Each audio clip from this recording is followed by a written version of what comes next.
우리가 주일부터 계속 심고 거두는 것에 대해서 듣고 있는데, 심고 거둔다는 것은 우리가 이 땅을 사는 것은 다 똑같지만 어떤 사람은 육에 속해 살고 어떤 사람은 영에 속해 산단 말이에요.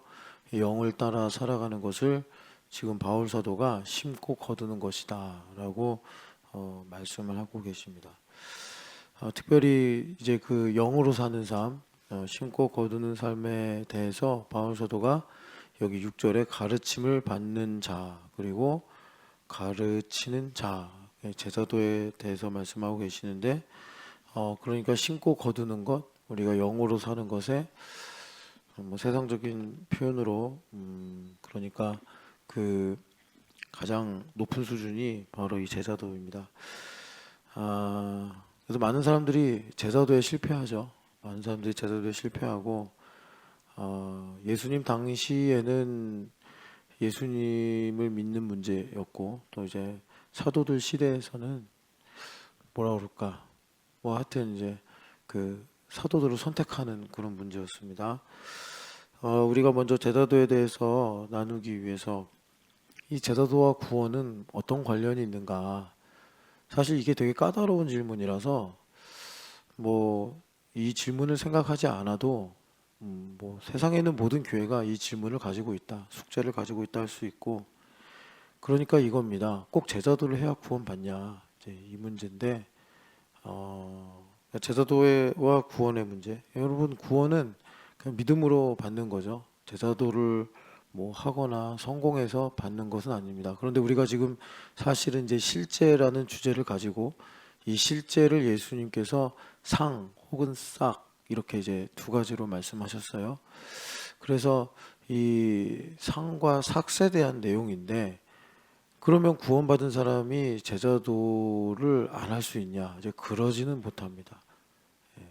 그러니까 생명이 있으면 열매를 맺는 것처럼 생명이 있는데 열매가 없다, 그러면 성경의 논리로는 열매가 없으면 생명이 아니었네, 이렇게 되듯이 꼭 제자도를 해야 구원받는 건 아니지만 구원받은 분명한 사람이 제자도를 안 할 수가 있느냐? 그럴 수는 없다, 성경은 말씀합니다. 그러니까 제자도는 여러분 예수님을 따르는 문제인데, 2000년 전에는 이게 간단했던 것이 예수님께서 직접 계셨기 때문에, 뭐 사도들의 시대도 우리가 보면 간단해 보이는 게, 뭐 지금 우리 교회를 베드로 사도가 목회하고 바울 사도가 목회하면 여러분들이 뭐 그분들의 말을 거역하거나 따르지 않을 리가 있겠습니까? 스스로 생각할지는 모르지만 예수님 그러시잖아요. 너희들이 조상들의 죄를 회개하면서 그 선지자가 살던 시대에 내가 있었더라면 우리 조상들과 같이 하지 아니하였으리라 하면서 비석을 세우고 너희들이 그러지 않으리라 다짐을 하지만 너희들이 더한 놈들이다, 예수님께서 그러시잖아요. 똑같은 문제라는 것입니다. 그래서 이제 제자도와 구원의 문제는 그렇게 정리하면 좋겠고, 지금 여기서 이제 6절 7절, 제자도가 심고 거두는 거다. 그러니까 주님께서 이제 머리와 몸으로 이제 교회가 되게 하사, 우리가 이 갈라디아서에서 말하는 신령한 삶, 들으면 믿어지는 삶, 이걸 우리에게 이제 틀로 주셔서, 내가 컨디션이 좋든 안 좋든, 내가 슬럼프에 빠지든, 뭐 내가 또 마음이 굳어져서 참 지멋대로 살고 그러든 간에, 주님께서 이제 항상성을 가질 수 있도록 그렇게 주신 거예요. 그런데 이 신령한 삶의 이제 하이엔드가 바로 그 제자도란 말이에요. 제자도.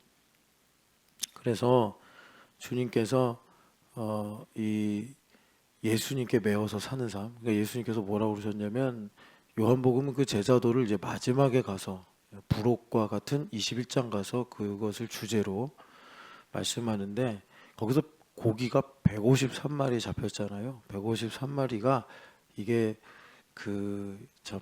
여러분 히브리인들은 워드 플레이를 좋아한다고 그랬죠. 그래가지고 번제단의 이 규빗입니다. 여러분들이 이제 나중에 보시면 알겠지만, 그러니까 예수님 이런 비유 하셨잖아요. 그 바다에서 좋은 물고기를 잡아가지고 안 좋은 거는 다시 바다로 돌려보내고 좋은 물고기만 이제 집에 가져가서 뭐 생선구이를 해 먹든 뭐 시장 가서 팔든 이렇게 한다. 주님께서 하셨는데 그게 천국이다.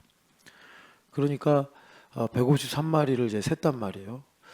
아마도 그 행간에 이런 내용이 있을 겁니다. 한 200마리 잡았는데 그 중에 뭐 이제 새끼들 그리고 이제 뭐 좀 병든 것들 그런 건 다 이제 그냥 갈릴리 호수로 보내버리고 상품으로 쓸만한 좋은 고기들 그런 것들을 이제 153마리 딱 했는데 그 다음에 나오는 이야기가 베드로한테 예수님께서 세 가지 질문을 하시는 거예요.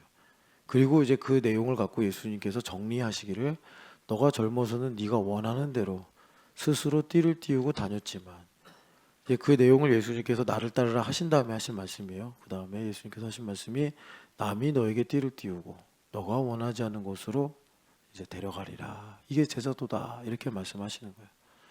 그러니까는 자아가 엄청 강한 사람, 내 마음대로 해야 직성이 풀리는 사람은 제자도는 정말 두통을 일으키고 정말 살맛 안 나게 만드는 일이죠. 왜? 내 마음대로 해야 되는데 내가 옳다고 생각하는 건 반드시 옳아야 되는데 남이 띠띠우고 내가 원하지 않는 곳으로 데려간다는 거는 내가 하기 싫은 대로 내가 틀리다고 생각하는 방향으로 끌고 가니 야 이거는 정말 힘든 일이죠. 예, 그런 거예요. 그런데 주님께서 이 제자도를 가지고 이제 우리에게 그런 그러니까 이제 뭐라 그럴까 그렇게 이제 내 마음대로 아니고 하나님 뜻대로 되는 그런 일들을 그렇게 이제 이끌어 가시는 것입니다. 오늘 말씀을 잘 들으시면 되게 좋을 텐데 근데 제가 잘 전할지도 모르겠고 여러분들이 또 얼마나 잘 들을지도 모르겠어요. 말하자면 어려운 내용이다. 어려운 내용이다. 조희진 집사님 오셨는데 누가 딱 왔길래 피터 라이프 주는 누구예요? 피터 파일 준이 임지영 집 자매구나. 그래요. 지영 집사님 이렇게라도 와야지. 기도 많이 해야 돼요. 야, 희진 집사님 반갑네. 얼굴이 아닌데. 근데 조희진이 알 수도 있잖아요. 근데 그냥 그래도 조희진이라고 나와 있으니까 아이고 감사하네요. 자, 많은 사람들이 이제 제자도를 하는 것도 참 복된데 여기서 성공해야 된단 말이에요.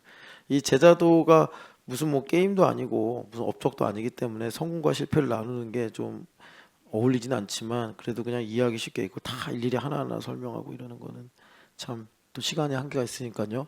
이게 성공하려면 그러니까 실패도 하고 성공도 한단 말이에요. 그러니까 여러분 그 디모데후서 보면 바울 사도가 그랬잖아요. 아시아에 있는 사람들 다 나를 버렸다고. 그 참 그 의미심장한 말입니다. 예. 그러니까 바울 사도가 1차 때는 이제 아시아에서 사역했고 터키 지방 그리고 2차 때부터 마게도냐로 넘어갔는데 아시아에 있는 사람들 다 나를 버렸대요. 자, 여기 보면은 그럼 제자도 말씀 하나 좀 읽고 넘어가겠습니다. 제자도의 말씀 고린도전서 4장을 보시면 바울 사도가 이제 고린도 교회 때문에 여러 가지 말씀하시는 중에 잠깐 제자도 이야기를 하시는데 4장 14절부터 16절까지 같이 읽겠습니다. 내가 너희를 부끄럽게 하려고 이것을 쓰는 것이 아니라 오직 너희를 내 사랑하는 자녀같이 권하려 하는 것이라.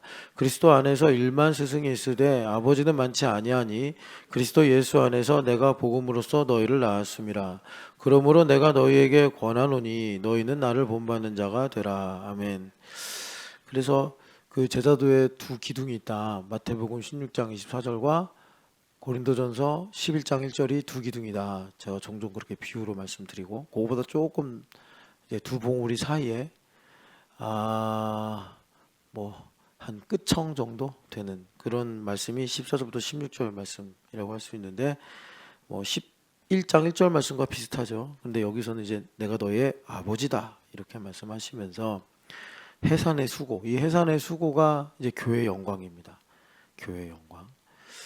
방금 전에 우리가 기도한 주제 이루어진 사실을 믿는 믿음을 주옵소서 그렇게 기도했는데 이제 이루어진 사실로 믿는 믿음 말씀을 그러면 다른 차원에 사는 삶을 사는 거예요. 그 다른 차원의 삶이란 뭐냐면 하나님께서 그렇게 말씀하셨잖아요. 천하 만사의 모든 것을 다 때를 따라 움직인다. 그래서 하나님의 그 선하신 뜻대로 어, 그러니까 날 때도 있고 죽을 때도 있고 이런단 말이에요. 그런데 이루어진 사실로 믿고 살면 날 때나 죽을 때나 있을 때나 없을 때나 될 때나 안 될 때나 그런 것에 좌우로 치우치지 않고 뭐 그러니까 내가 가질 때는 좋아 막 이러고 그러다 그 사라지면 막 이제 화내고 속상하고 낙심하고 이렇게 안 되고 예. 그 하나님의 영원하신 뜻을 구하면서 이제 그걸 왜 주셨을까? 왜 가져가실까? 그 하나님의 뜻을 구하면서 이제 하나님 찬양하고 사는 거죠. 그런 삶이 이제 이루어진 사실로 믿는 믿음을 사는 거예요. 우리 교회에 제가 이렇게 보면은 참 그 미스테리하다라는 이제 부분들이 있어요.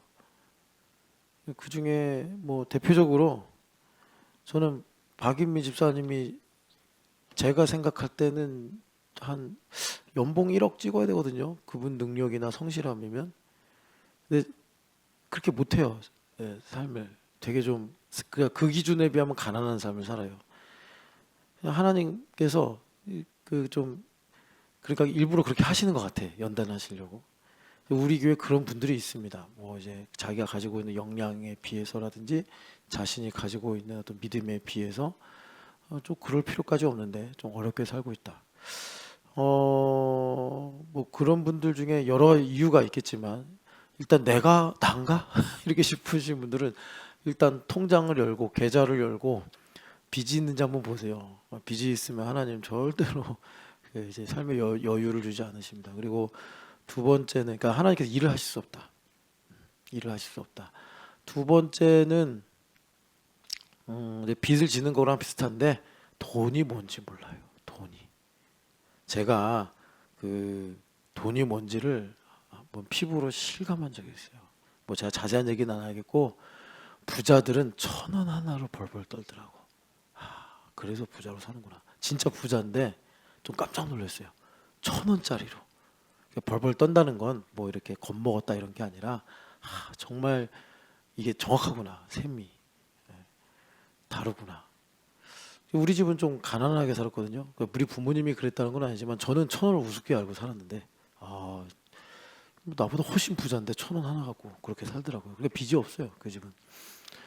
이게 일단 율법적으로 그래야 됩니다. 율법적으로. 돈이 뭔지를 이분들은 그래도 단면은 아는 거예요. 근데 우리는 이제 하나님의 통치의 통로가 돼야 되기 때문에 단면만 알면 안 되고 이제 복합적으로 알아야 되는데 제가 왜 이제 갑자기 이렇게 제자도 얘기하다가 돈 얘기로 가느냐? 하나님이냐 돈이냐 좀 읽어보라고. 돈이 뭔지도 모르면서 돈 달라고 그러면 어떡하냐고. 고양이한테 생선을 맡기지 우리 하나님께서.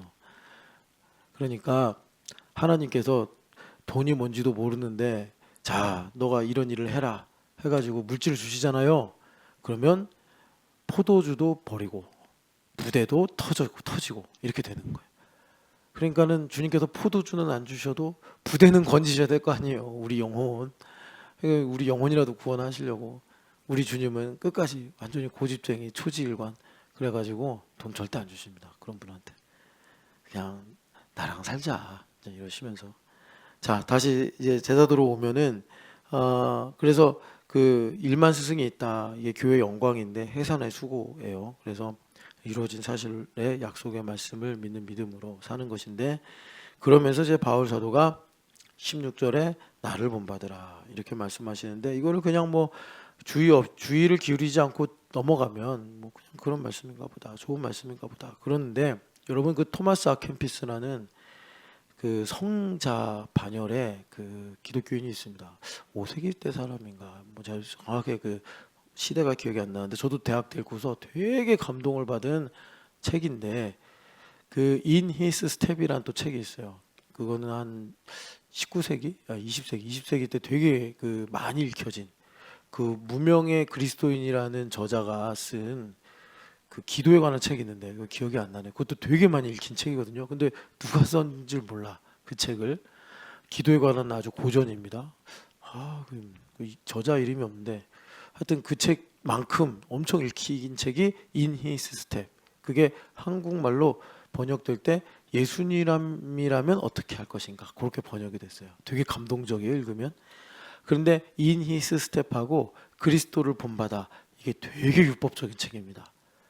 그래서 이제 그 어린이 수준에서는 읽으면 되게 은혜가 되는데 성경에서도 말씀하시는 바 어린이 수준을 넘어가서 신령한 삶을 살아야 되잖아요. 갈라디아서에서 지향하는 대로.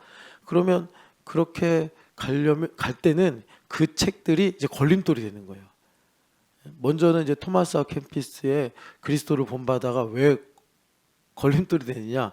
그리스도를 본받으려면 여기 나를 본받으라 이렇게 돼야 되는데 여기서 이제 막히는 거예요. 나를 본받으라고. 그러니까 나는 뭐 봉원교회면 봉원교회 목사님, 대신교회면 대신교회 목사님 되고 신촌학교는 신촌학교 목사가 돼야 되는데 제자도를 정말 열심히 진지하게 하려는 사람들은 다 여기에 부딪힙니다. 그리스도를 본받아. 이건 너무 쉬워요. 그냥 뭐 그 고속도로를 가듯이 걸림이 없이 그리스도를 본받아. 뭐 오케이 땡큐 하면서 쭉 가는데 나를 본받으라. 그래서 바울사도가 아시아에 있는 모든 사람들로부터 외면을 당했다니까요. 자, 이제 이거 한번 풀어봅시다. 많은 사람들이 또 제 이야기이기도 해요. 제가 정말 그 친구 한 명만 있었으면 좋겠다. 친구만. 그래서 좀 공을 많이 들였어요. 좋은 친구 한번 만들어 보려고. 그런데 그 누가복음 읽다가 깨달았어요. 좋은 친구는 세상에 없구나. 좋은 친구는 세상에 없습니다. 여러분, 혹시 여러분들이 나는 좋은 친구가 있어. 그러면 정말 복 받으신 분인데 좋은 친구 없을까? 뭐 이거는요 여러 가지로 대입할 수 있어요. 방금 이제 제 의도를 좀 아시는 분들은 좋은 목사님 없을까? 또 좋은 교회 없을까? 우리 교회에 정말 나랑 잘 통하는 좋은 교우 없을까? 그냥 그런 사람 하나만 있으면 신앙생활 잘할 텐데, 그런 목사님 하나만 있으면 내가 정말 잘할 텐데. 그럴 수 있단 말이죠. 뭐 또 요즘에 이제 교회 갖고서 시비가 많으니까 정말 나에게 딱 맞는 교회 하나만 있으면 정말 너무 행복하겠어요. 하나님 좋은 교회 하나만 주세요. 뭐 이렇게. 예수님께서 그 율법교사에게 그러셨잖아요. 누가 나의 이웃입니까? 예수님 하도 기가 막혀가지고 사마리아인의 비유를 하신 다음에 이 강도 만난 자의 이웃이 누구냐? 주님께서 그렇게 되질문하셨어요. 여러분 이 화법 사실 그 메시지도 되게 중요하고 제사장 레위인은 지나쳤는데 이 유대인들이 발톱에 때같이 여기는 사마리아인이 율법에 대해 강령을 이루었다는 그 정말 자존심 상하면서 정말 그 뭐랄까 하여튼 벼락 같은 이 말씀, 이것도 참 이 메시지도 중요하지만 예수님의 거기서 화법 뭐 이런 거죠. 내 아내 때문에 못 살겠습니다. 그럼 우리 하나님은 너 때문에 못 살겠어. 그러고 계시다는 거예요. 여러분 그 화법이 무슨 의미인지 아시겠죠? 그래서 여러분 그러니까 그렇게 되면 나 말고는 세상에 아무도 없다. 좋은 교회도 없고 그런 논리로 접근하면 좋은 사람도 없고 좋은 친구도 없고 좋은 목사님도 없다. 왜 그러느냐? 뭐 여러분 왜 그러냐고 그러면 다 아시겠지만 1번 여기는 흑암이라 그런 게 존재할 수 없어요. 아직도 여기가 무슨 뭐 좋은 곳인 줄 알아. 흑암이니까 흑암.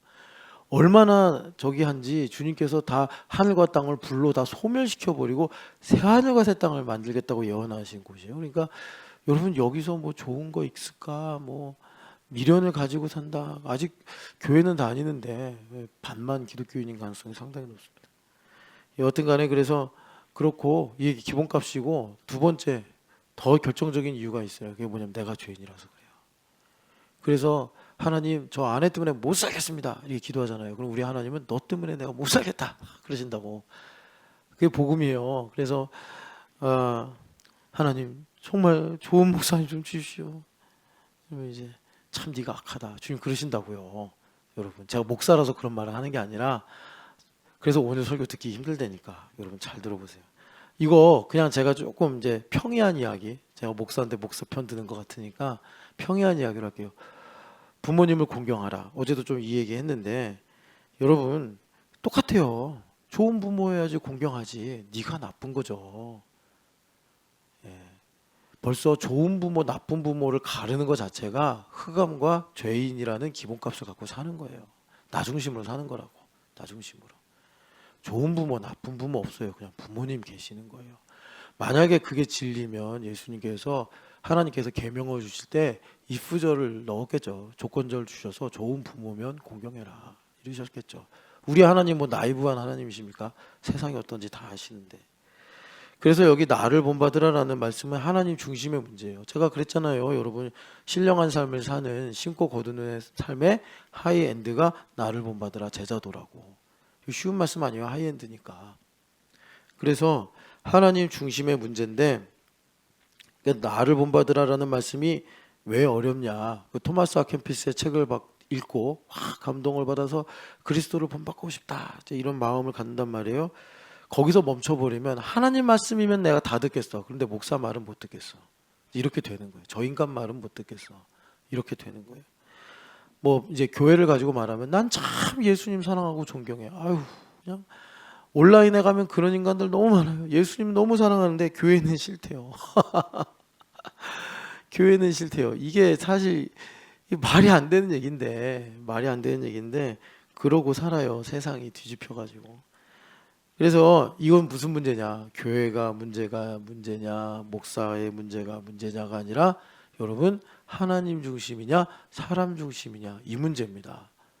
이거 여러분 지금 제가 말씀드리는 이 내용으로 가지 않으시면 정말 얼마나 인생 힘들겠어요. 좋은 교회 찾고 좋은 목사님 찾는데 세상엔 없으니 얼마나 힘들겠어요. 차라리 그럼 구원을 안 받고 세상에서 살면 이거 별로 스트레스도 안 되고 뭐 여러분 뭐 이런 말을 해서 제가 갈라치기 하려고 그런 게 아니라 예수님께서 하신 말씀이니까 청함을 받았는데 택함을 받은 자는 적다 그랬잖아요. 그러니까 교회 안에서도 그냥 우리가 교회 생활을 할 수 있게 하시려고 하나님께서 허용하신 가라지들도 상당히 많아요.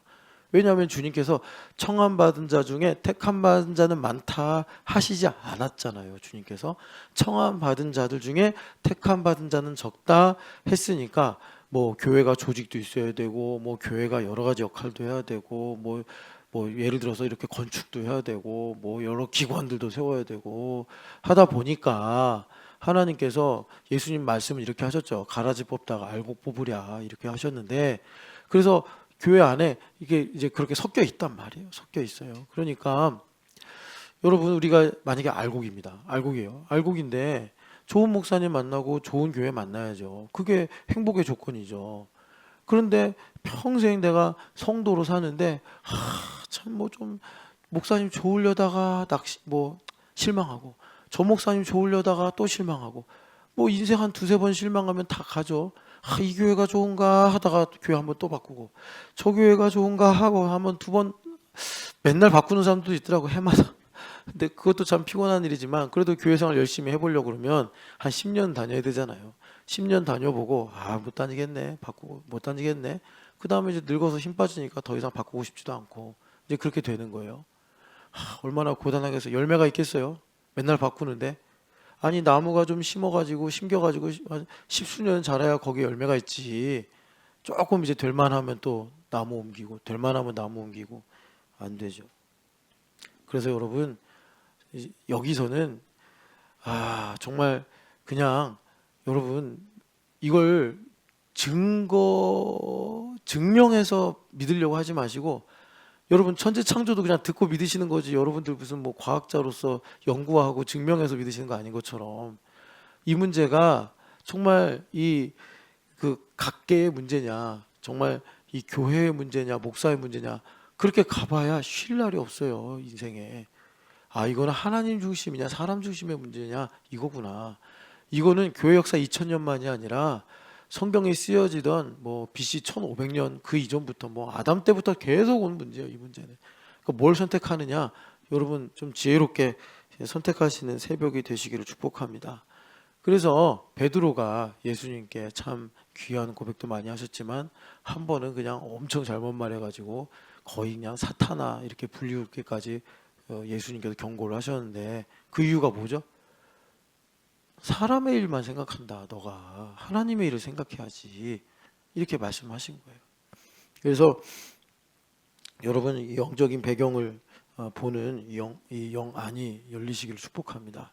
영안이 열리는 건 뭐 투시의 은사를 가지고 뭐 사람 속을 들여다보고 뭐 비밀을 깨달아서 남들보다 월등해지고 그러는 게 영안이 아니고 현상 이면에 있는 영적 배경을 보는 것이고, 그 영적 배경을 보는 것이 얼마나 중요한지 마침 우리 조희신 집사님 오셔서 너무 감사한데, 조희신 집사님 논문이 제 책상에 책꽂이에 있다고요. 메타인지. 그리고 새벽 예배는 안 나오지만 서유란 집사님의 그 자기 성찰에 관한 박사 논문도 다 제 책상에 있단 말이에요. 전 다 그게 하나님께서 우리 교회에게 주신 증거요, 열매라고 믿습니다. 아니 어떻게 두 분이 분야도 다른데 이렇게 결을 갖게 해서 논문을 썼을까? 둘 다 되게 어렵게 쓴 논문이에요. 지금 이제 김현빈 자매가 박사 논문 준비하고 있는데 아마 그 방향으로 쓰지 않을까 이런 생각을 하고는 있는데, 그러니까 영적인 안목이 열린다는 것은 나를 성찰하는 거구나. 그러니까 누가 나의 좋은 이웃입니까? 이게 아니라 이 강도 만난 자의 이웃은 누구냐? 여러분, 이 주님의 희한한 화법을 여러분 응답으로 받으시기를 축복합니다. 자, 영안이 열려야 되는데 영안이 열리는 거. 자, 이제 현상을 봅시다. 사실 이 현상. 우리는 이 현상 사실 속에 살아요. 그래서 우리 기독교인들이 믿음이 좋으면 그러니까 현실주의자가 된다고 그랬어요. 비현실적이 되지 않고 정말 우리가 통일을 위해 살면 정말 현실적이 돼요. 아까 전에 말한 것처럼 1,000원 한 장 중요하게 여기고 산다고요. 그런데 내가 이 믿음이 헐렁하면 이상하게 기독교인인데 구름 뜬구름 위에 노장사상을 가지고 살듯이 그렇게 산단 말이에요. 자, 그래서 이 사실을 가지고 여러분 그 발음이 비슷해가지고 제가 꼭 실제냐 이렇게 말을 하는데, 이 실제 속에 사는 사람이 있고 실제 속에 사는 사람이 있다. 이걸 이제 우리가 리얼리티라고 그러죠. 리얼리티. 그래서 믿음으로 보는 사람, 믿음의 눈을 가지고 보는 사람, 하나님 중심으로 사는 사람, 그런 사람은 실제. 그래서 실제 중에 실제. 골로새서 1장 15절 말씀으로 보면 만물의 으뜸, 모든 것의 프로토타입 예수 그리스도. 그러니까 지금 허우성 집사님이 그래도 아멘 했는데, 허우성 집사님 기공소 그것도 그리스도. 허우성 집사님 또 뭐가 있나? 하여튼 생각이 안 나네. 하여튼 다 그리스도 안에. 그래서 그리스도가 내 안에 계시고 그리스도가 나의 우주가 되셔야 된단 말이에요. 여러분, 이런 실제 속에 살아가시기를 축복합니다. 실제, 이건 뭐냐? 이거는 베니티, 헛되다.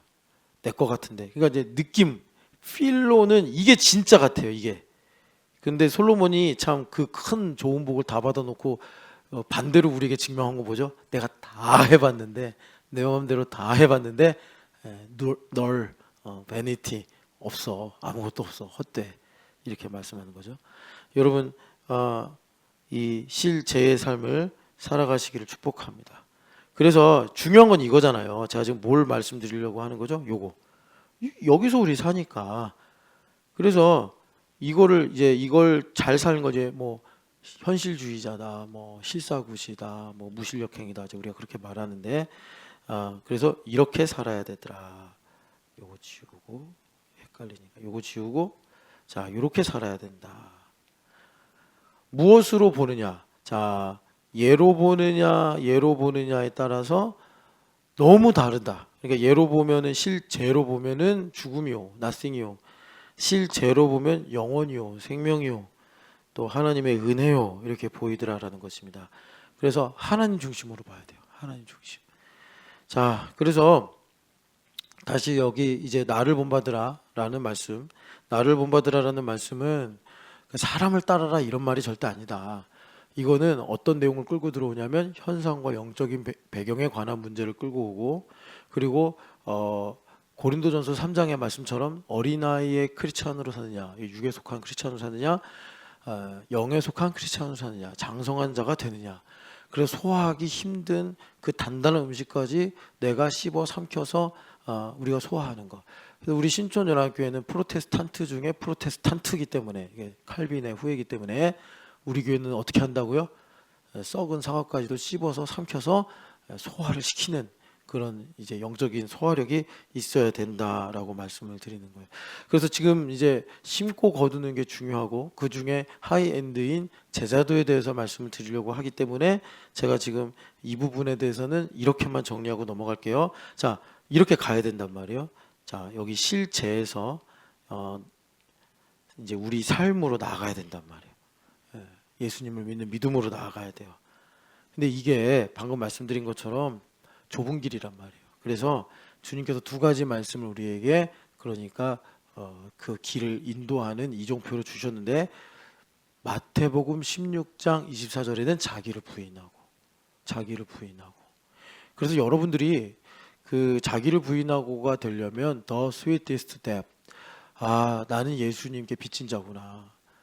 그러니까 나는 맨날 용서받는 자구나. 난 1만 달란트의 빚을 탕감받은 자구나.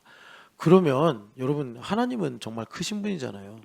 그러니까 좀 하루를 살면서 우리 주님 하루 단위로 말씀하시길 좋아하셨으니까 하루를 살면서 뭐 하루만큼의 주님께서 그랬잖아요. 그날의 염려는 그날의 족하다고. 그러니까 하루하루마다 스트레스도 있고 문제도 있고 열받고 속상하고 낙심도 되고 뭐 실패도 하고 막 오만 가지 일이 있단 말이에요. 근데 주님께서 그런 일들을 이제 말하자면 허용하셨다고도 할 수 있잖아요. 왜 허용하실까? 내가 그거보다 그 이상으로 널 사랑해. 이걸 말씀하시려고 하는 거예요.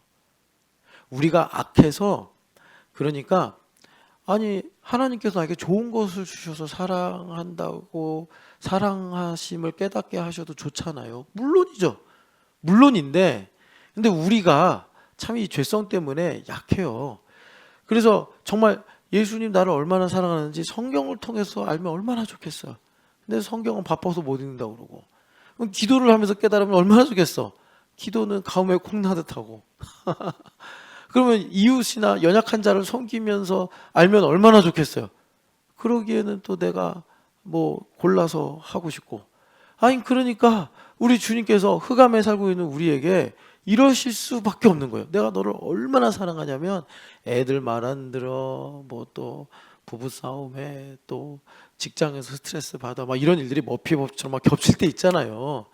그러면 우리가 참 지치자 낙심하고 아유 나는 정말 아무것도 아니구나. 나는 정말 목사도 아닌가 보다 막 이런 생각을 하고 있을 때 우리 주님께서 그보다 내가 널 더 사랑해. 이제 내가 마음에 이제 분명한 어떤 그 임계점을 넘어가 있으면 그게 무슨 소리인지 안단 말이에요. 주님 참 감사합니다. 이제 이런 고백이 우리에게 있게 되는 거예요. 그래서 여러분 그 스위티스트 뎁 제가 그냥 그 팝송 가사를 인용하지만 그렇게 우리가 주님의 사랑에 빚진 자라는 사실을 발견하는 건요. 사실 중력을 거스르고 사는 거랑 비슷해요. 그래서 구해야 돼요. 그래서 주님께서 구하라, 찾으라, 두드리라 그런 거예요. 우리는 이제 제가 이런 말씀을 드리면 그냥 내가 눈 뜨면 막 깨달아지고 그냥 내가 뭐 그냥 내가 뭐 이렇게 좀 착하게 살면 알게 되고 그럴 줄 아는데 아니에요. 여긴 흑암이라고 흑암. 그래서 그 중력하고 반대로 움직이려고 그러면 되게 힘들잖아요. 특별히 뭐 등산 같은 거 엄청 힘들잖아요. 계속 거스르고 올라가야 되니까.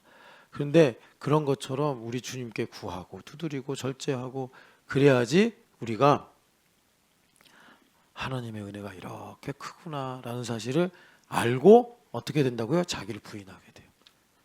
나를 부인하는 일이 저절로 이루어진다. 그래서 나를 부인하는 일의 뭐 적극적인 형태가 뭐냐면 이제 내가 매일마다 새로운 사람으로 거듭나는 거죠. 그래서 교회는 뭐 하는 곳이라고요? 에베소서에 보니까 옛사람을 벗고 오늘도 여러분들 이제 온라인으로도 교회 오신 분들 계시고 여기 현장에도 교회 오신 분들 계시는데 뭐 하고 가야 돼 여기서? 옛사람 벗어야 돼. 어제의 나를 벗어야 된다고. 오늘의 나를 입어야 돼. 오늘의 나를 입으면 뭐예요?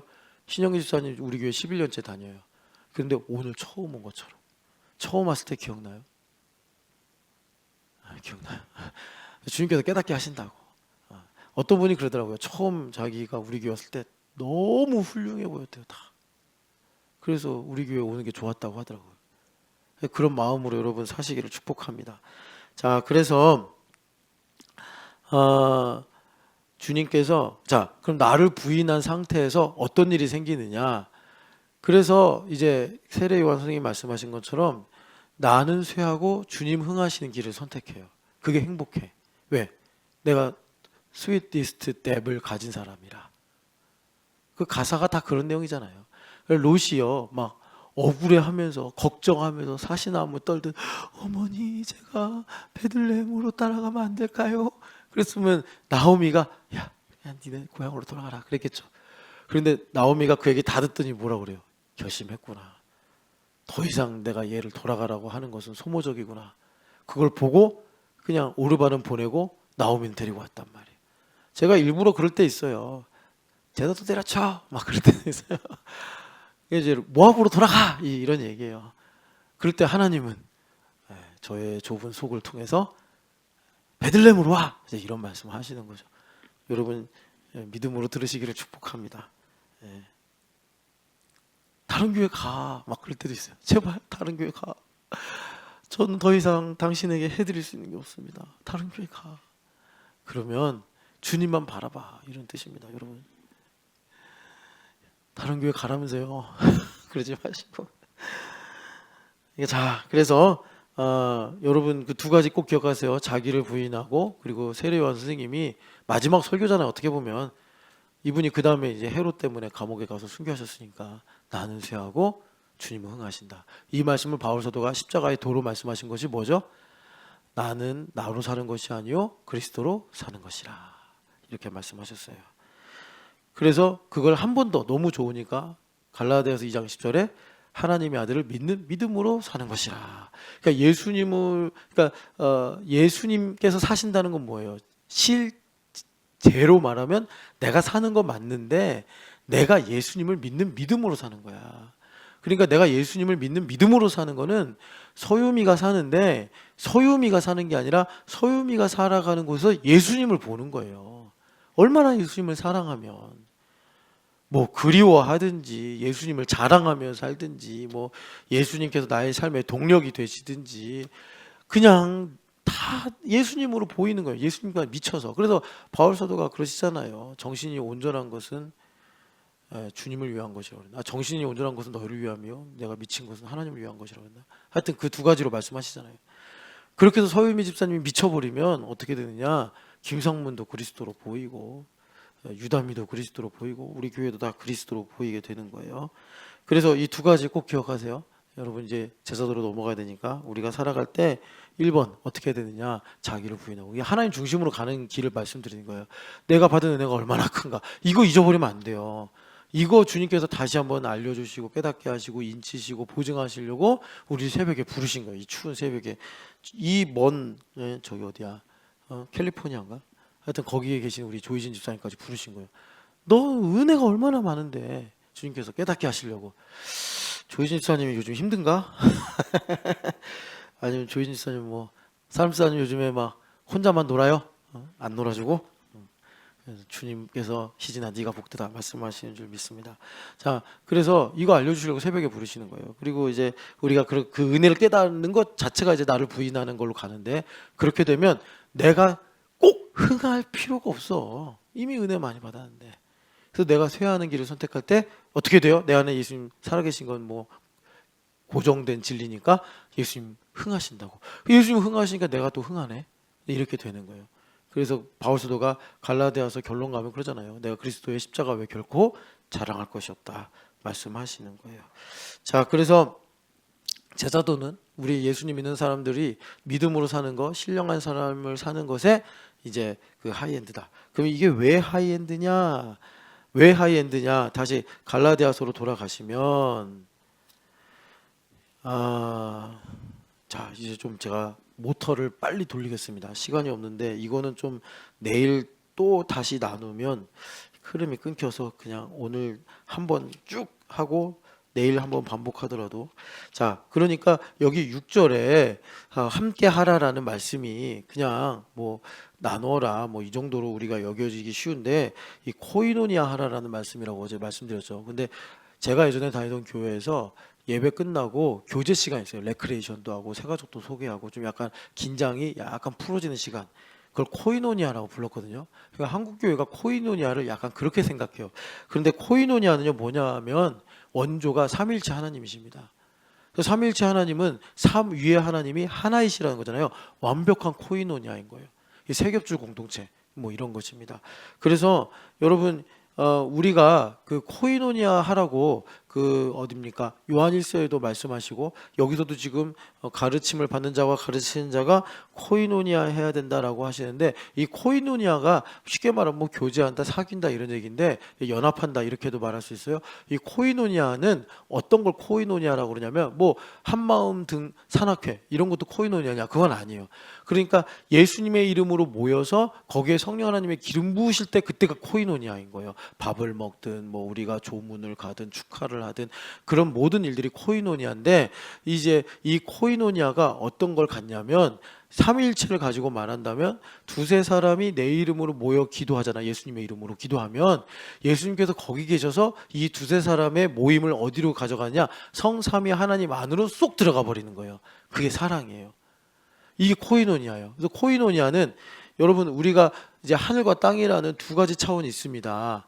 두 가지 차원이 있는데 이 두 가지 차원을 하나로 연결하는 거, 이게 왜 하나였는데, 영혼과 육이 하나였는데 우리가 죄 때문에 하나님과 단절되면서 영과 혼이 분리된 비극을 가지게 되므로 우리의 마음이 영이 죽어버려서 맨날 외롭고 두렵고 맨날 불안하고 막 불만족이 되고 이렇게 되는 거잖아요. 그러니까 이제 우리가 예수님 믿고 새벽 예배 나올 정도면 이 정도는 알아야 돼. 내가 두렵고 걱정이 되고 염려가 되고 근심이 되는 건 돈이 없어서거나 내가 뭐가 필요한데 그게 내 마음대로 안 돼서가 아니고, 하나님과 내가 분리된 죄의 뭐랄까 실존을 내가 지금 느끼고 있는 거예요. 그래서 주님 오소서 마라나타 찬양하면서 기도를 해야 된다고. 제일 먼저 돈이 생기는 게 문제가 아니고, 내가 지금 원하는 게 채워지는 게 문제가 아니고, 하나님으로 충만하면 그딴 거 채워지든 안 채워지든 상관없단 말이에요. 여하튼 간에 그래서 우리가 코이노니아라는 게 뭐냐, 우리가 성삼위 하나님 안에 들어가는 거예요. 들어가서 나의 지금 이 땅의 삶이 하늘의 삶이 돼버리는 거예요. 하늘과 땅이 통일되는 거예요. 하늘과 땅이 통일되는 건 어떨 때 통일된다고요? 예수님께서 다시 머리가 되실 때 하늘과 땅이 통일이 된다. 그래서 이제 이거를 요한복음 17장에서도 저들이 하나가 되게 하사, 저들이 누구예요? 저들이 바로 제자들입니다. 그 제자도가 신령한 삶의 끝판왕이라고. 그래서 제자도로 우리가 하나가 될 때, 우리가 하나가 되는 거를 예레미야서에서 비전이 뭐라고 그래요? 큰 자나 작은 자나 여호와를 알라 할 것이 없다. 왜? 다 여호와를 알고 있으니까. 왜 다 여호와를 알죠? 큰 자나 작은 자나. 여기 지금 우리 성원이, 여기 가빈이, 이셈이, 얘는 작은 자들이잖아요. 그냥 이제 물리적으로 보면. 얘네들 안에도 새 언약의 말씀이 새겨져 있고, 우리들 안에도 새 언약의 말씀이 새겨져 있으니 이셈이도 저를 가르치고 저도 이셈이를 가르치고 그럴 거라니까요. 지금 여기 예수님께서 가르침을 받는 자와 가르치는 자 이렇게 나누신 건 역할이고 다 배우는 거예요. 누구한테? 그리스도께 배우는 거예요. 지금 그거 말씀하시는 거라고. 그래서 여러분, 우리가 이제 제자도라는 게 뭐예요? 그리스도를 따르는 거잖아요. 나를 따르라. 그리스도를 따르는데, 그래서 내가 따르는 그리스도와 코이노니아를 누리는 게 바로 이 가르침을 받는 자와 가르치는 자가 이제 함께 코이노니아를 갖는 겁니다. 자, 여기서 중요한 거예요. 제가 시간이 없어서 지금 모터를 달았다 그랬는데, 자, 그러려면 여러분, 우리가 신령한 삶을 살려면 자유로워야 돼요. 자유. 자, 그 자유가, 자, 에스겔서 18장 가보세요. 이거 중요해서, 이거 여기서 끊어지면 오늘 설교 뭐 지금까지 또 좋은 말씀 주님 많이 주셨지만 여기까지 들어야 돼요. 1절부터 4절까지 조금 빨리 읽겠습니다. 또 여호와의 말씀이 내게 임하여 이르시되, 너희가 이스라엘 땅에 관한 속담에 이르기를 아버지가 신포도를 먹었으므로 그의 아들의 이가 시다고 함이 어찌 됨이냐. 주 여호와의 말씀이니라. 내가 나의 삶을 두고 맹세하노니 너희가 이스라엘 가운데서 다시는 이 속담에 쓰지 못하게 되리라. 모든 영혼이 다 내게 속한지라. 아버지의 영혼이 내게 속한 같이 그의 아들의 영혼도 내게 속하였나니 범죄하는 그 영혼은 죽으리라. 아멘. 여러분, 이 말씀에 대해서 좀 너무 선입견이 강한데, 왜 그러냐면 한국교회에서 잘못 영향을 받은 게 있어요. 그러니까 교회 안에 이 상담학 기술이 들어왔어요. 상담학은 그냥 상담학 분야에서 쓰면 좋은데, 이걸 보신 분들이 교회에서 써먹으면 좋겠네 해가지고 이 상담학의 툴들을 교회로 막 들어왔는데, 그 상담을 이제 깊이 전공하신 분들이 기독교 상담학을 좀 우려스럽게 보는 게, 이게 너무 좀 뭐라 그럴까, 그러니까 좀 완성도가 떨어진다 이렇게 보시는 이제 관점이 있어요. 뭐 다 그런 건 아니겠지만, 그래서 내적 치유라는 이름으로 들어왔거든요. 내적 치유라는 이름으로 들어와서 그 내적 치유에서도 갈등이 많았던 게 뭐냐면, 어떤 분들은 가게에 흐르는 저주가 있다, 어떤 분들은 가게에 흐르는 저주가 없다, 이거 갖고 막 싸웠어요. 그런데 제가 이렇게 양쪽 얘기 다 들어보니까 그렇다 저렇다 어떻게 말하든 간에 다 자기들이 상담하게 세례를 받아가지고 다 그런 생각을 하고 있어. 아버지가 신포도를 먹으면 아들도 씨다. 상담하게 내용 다 물어보면 뭐 트라우마든지 무슨 뭐 여러 가지 이제 현상들을 다 정리하잖아요. 그런 거 보면 결과적으로 예수님 믿는 사람들은 어떤 생각을 하도록 미혹을 받냐면, 아, 이 죄가 전가되는구나. 그런데 분명히 죄가 전가되는 게 있어요. 그런데 여러분 제가 시간이 없어서 다 찾지 못하는데 신명기 24장에 보면은 하나님께서 진작에 이 말씀하셨어요. 아버지는 아버지의 죄로 죽고 아들은 아들의 죄로 죽어라.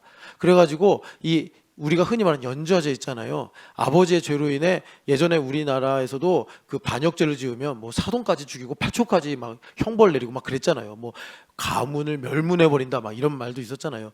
이 인간이 악하단 말이에요. 그러니까 아버지가 반역죄를 지었으면 아버지만 죽이고 아들은 살려도, 아들이 반역죄를 지었으면 아버지나 사촌 남겨도 아들만 죽이면 돼. 이렇게 모세 율법에 진작에 정하셨어요. 왜냐하면 이런 것은 눈에는 눈, 이에는 이처럼 인간이 악해서 공정하지 않다는 거예요. 자기 마음이 다 풀릴 때까지 복수를 해야지 인간이 그렇게 이제 그걸 멈추니까 하나님께서 딱 이 한계를 두신 거예요. 그래서 신명기 24장에 아버지는 아버지의 죄로만, 그래서 그것을 적용한 사례가 그 요아스 왕이 자기를 도와준 여호야다의 은혜를 잊어버리고 여호야다 죽은 다음에 그의 아들을 옳은 소리 한다고 이제 죽여버리잖아요. 그 바람에 그가 쿠데타가 일어나서 유대 나라에서 유일하게 아니라 첫 번째로 그가 이제 신하의 죽임을 당합니다. 나중에 이제 요아스의 아들이 왕이 되죠. 근데 그 아들이 신명기 24장의 말씀대로 반역자들의 아들들은 살려놓고 반역자들만 죽여요. 이제 그런 일이 있었어요. 그러니까 이 말씀은 복음에 관한 말씀이 아니에요. 그러니까 많은 분들이 이걸 복음이라고 생각하고 구약시대 때는 연좌제로 다 죽여버렸는데 이제 복음이 온 뒤로부터는 그렇다 이렇게 이제 오해를 갖는단 말이죠. 그러니까 이 말씀은 가게에 흐르는 저주를 복음으로 끈다 이런 말씀이 아니에요. 자, 이 말씀을 하신 의도가 있는데 그건 뭐냐면 32절 내려가서 32절 한번 읽어보세요. 주 여호와의 말씀이니라 죽을 자가 죽는 것도 내가 기뻐하지 아니하노니 너희는 스스로 돌이키고 살지니라. 아멘. 자, 그러니까 무슨 말이냐, 하나님께서 우리에게 복음을 주길 원하셔. 이 복음을 주길 원하신다는 건 뭐냐면 나의 상처로 인해 오히려 세상에서는 그 상처가 사람을 죽이고 그 상처 때문에 악한 열매가 맺혀야 되는데 우리가 그리스도 예수 안에 있으면 이 상처가 오히려 그리스도의 흔적이 돼서 말씀의 씨앗이 돼서 그게 눈물 골짜기가 축복의 샘물 골짜기가 됐다고 하는 것처럼 우리 삶에 하나님의 100배, 30배, 60배 열매를 맺게 하는 하나님의 모략의 시발점이 된단 말이에요. 그 시작이 뭐냐면 하나님께서 토라로 주신 교훈인데 아버지는 아버지의 죄로, 그러니까 아들은 아들의 죄로 죽는다. 이 말을 여러분 적용해서 우리식으로 바꾸면 하나님 제 남편 때문에 너무 불행해요. 하나님 제 아내 때문에 너무 불행해요 라는 법이 성립이 안 된다 이거예요. 내 남편 때문에 너무 불행해요. 내 아내 때문에 너무 불행해요. 나는 우리 교회 때문에 불행해요. 나는 우리 목사님 때문에 불행해요. 나는 우리 누구 교우 때문에 불행해요. 땡! 무슨 소리냐. 네 안에 있는 거 아니냐고 다. 주님 그렇게 말씀하시는 거예요. 그 시작점이에요. 그러니까 우리가 그 길로 가려면 선택할 수 있는 자유가 있어야 돼. 인간이 죄의 종으로 태어나서 죄의 종으로 살면서 맨날 너 때문에 난 불행하고 너가 이래서 내가 지금 이러는 거고 그가 그래서 지금 내가 이렇게 되는 거라고 변명하면서 죄의 종으로 끌려가는데 우리 하나님께서 진실을 신명기 24장에 진작에 말씀하셨고 에스겔서 18장에 시온성의 회복을 놓고 말씀하시는데 아니다. 너가 누구 때문에 불행하다고 하는 거, 그의 눈에 티끌이 있다고 하는 거, 네 눈에 들보가 있어서 그런 거다. 거기서부터 우리가 이걸 깨닫고서 내 부모 때문에 내가 불행한 게 아니었구나. 지금 내 마음에 있는 이 두려움과 슬픔과 고통은 다 그냥 내가 가지고 있는 거였구나. 죄로 인해서. 이걸 주님께서 깨닫게 하시므로 이제 우리에게 주님께서 어떻게 하라고 하시는 거죠? 선택하라고 하는 거예요. 선택하라. 그래서 하나님의 말씀대로 선택할 때 그러니까 죄가 가져온 저주로부터 우리가 진정 자유케 되는 거예요. 정말 중요한 여러분 이 말씀의 적용은 어디에 적용돼야 되냐? 나에게 적용돼야 돼요. 뭐에 적용돼야 되냐? 어제의 나와 오늘의 난 다르다는 거예요. 그래야 주님 일하신다니까요. 지금 이해하기 편하게 아버지와 아들로 했는데 우리가 정말 끊어야 될 이 죄의 고리가 뭐냐면 어제 나는 불행했다 칩시다. 어제 나는 실패했다 칩시다. 어제 나는 정말 죄의 자녀였다 칩시다. 오늘의 나는 그렇지 않다는 거예요. 어제 내가 신포도를 먹었다고 오늘도 쉬겠느냐? 아니란 말이에요, 주님께서. 그래서 제가 여러분들에게 말씀드리는 게 참 우주에 희한한 법칙을 하나님 많이 만드셔가지고 오늘도 해가 뜨잖아요. 예. 그래서 그 바람과 함께 사라지다 거기도 뭐라 그래요? It is another day라고 했나? 어쨌든 간에 새로운 날이란 말이에요, 여러분. 예. 그래서 여러분 이것으로 끊어야 돼요. 이 끊음을 통해서 어떻게 되느냐? 자, 가르치는 자와 가르침을 받는 자가 제자도로 묶이는데 이 묶일 때 최고 문제가 뭐냐? 성경도 알고 세상도 알고 나도 알아요. 우리도 알아. 다 뭐예요? 가르치는 자의 불완전성이라고. 불완전성. 그런데 이 불완전성을 여러분 방금 이 에스겔서 18장에서 말씀하는 자유처럼 그가 불완전하다고 내가 꼭 불완전해야 됩니까? 아니잖아요. 그리스도를 본받는 자이기 때문에 그 불완전함을 통해서 그리스도께서 나에게 뭐를 말씀하신지를 들어야 된다고. 그걸 듣지 못하도록 내가 갇혀 있으니까 아버지가 그래서 내가 불행하고 저 사람이 나에게 그래서 내가 불행하고 가르치는 사람이 형편없어서 내가 불행하다. 계속 그런 뭐라고 그래야 돼, 이거를 덫이라고 해야 되나, 이 악순환에 빠지고 마는 거예요. 여기서부터 벗어나야 돼요. 그래서 우리가 하나님의 백성이 되어 살면 아버지가 신포도를 먹는다고 아들이가 이가 시다고 하는 속담이 이 어떻게 보면 세상의 법칙이 우리에게 적용되지 않는다. 어제의 나와 오늘의 나는 다르다 한 것처럼 여러분 주님께서 우리에게 인생에 뭐 부조리든 뭐 모순이든 뭐 문제든 그런 게 있죠. 사랑하다가 실망하는 것도 있고 잘하려다 실패하는 것도 있고, 그런데 그런 모든 것들을 통해서 여러분 나의 참 스승, 유일한 스승이라고 하셨잖아요. 유일한 아버지 하나님, 또 유일한 지도자 예수 그리스도, 그렇게 말씀하셨잖아요. 그러니까 예수님께서 그걸 통해서 나에게 뭐라고 말씀하신지를 들어야 돼요. 그 들으면 어떻게 되느냐? 자, 제자도 관계로 압축해서 말씀드릴게요. 실망스러워. 아, 저 사람 참 좋은 사람인 줄 알았는데 실망스럽네. 아니, 여기는 흑암이고 죄인 천지인데 예수님도 아닌 그분이 당연히 불완전하죠. 그럴 때 우리가 그걸 통해서 주님께서 나에게 뭐를 말씀하시는가를 듣게 될 때 우리 마음에 그를 향하신 하나님 아버지의 긍휼이 내게 임해요. 그전에는 열받고 속상하고 배신감 느끼고 그랬는데 그리스도께서 그것을 통해서 나에게 주시는 말씀을 들을 때 내 마음에 어떤 일이 있게 되느냐? 하나님의 마음이 임해. 이게 되게 중요해요. 긍휼이 임해요. 자, 여러분 중요한 거예요. 긍휼이 임하는데 그 긍휼이 뭐로 이제 나에게 적용되냐면 이사야서 40장에서 주님께서 말씀하시는 하나님의 한이 없는 명철과 땅끝까지 일하셔도 피곤하지 아니하시는 능력으로 나에게 바꿔요. 그래서 참 희한한 일인데 잘 가르쳐 주는 것도 복인데 잘못 가르치는 것도 복이 돼요. 그래서 주님께서 긍휼이 심판을 이긴다 이렇게 말씀을 하시는 거예요. 그래서 잘못 가르쳐도 된다라는 말은 아니에요. 잘못 가르치면 연자맷돌을 메고 바다에 던지워진다라고 주님 경고하셨기 때문에 절대 그렇게 가볍게 말할 수 없죠. 그러니까 제가 말하기는 참 이게 조심스러운 말씀인데 우리 교회가 제자도를 강조해.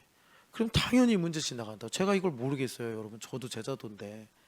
그런데 우리가 자유해야 된다고. 자유해서 선택을 할 수 있어야 된다고. 그래서 여러분 정말 주님의 그리스도와의 코이노니아로 들어가시는 그 은혜가 있으시기를 축복합니다. 그래야 심고 거둬요. 여러분 오늘 이거 심고 거두는 걸로 제가 적용을 안 했지만 정말 이 말씀만 받아들이셔도 어마어마하게 심고 거둬요. 어마어마하게 심고 거둬. 여러분 이 말씀을 사모하기를 축복합니다. 사랑하는 하나님 아버지, 정말 우리가 뭐길래 사랑하셔서 코이노니아 하자고 계속 요청하시는데 하나님 교회됨으로 제자도로 우리 삼위일체 하나님과 또 그리스도와 우리가 코이노니아하는 거룩하고 복된 인생 살게 하여 주시옵소서. 하나님 우리 또 저기 온라인으로 예배하는 우리 지체들, 또 현장에서 예배하는 지체들, 하나님 아버지, 우리가 좀 수학적인 논리로는 이해가 안 되지만 바울을 본받는 것이 하나님을 본받고 예수님을 본받는 것인 것처럼 하나님 아버지 우리가 서로를 본받음으로 하나님 그리스도를 따르고 그리스도를 본받는 것임을 깨닫고 하는 우리 신촌연합교회가 되게 하여 주시옵소서. 살아계신 예수님의 이름으로 기도합니다.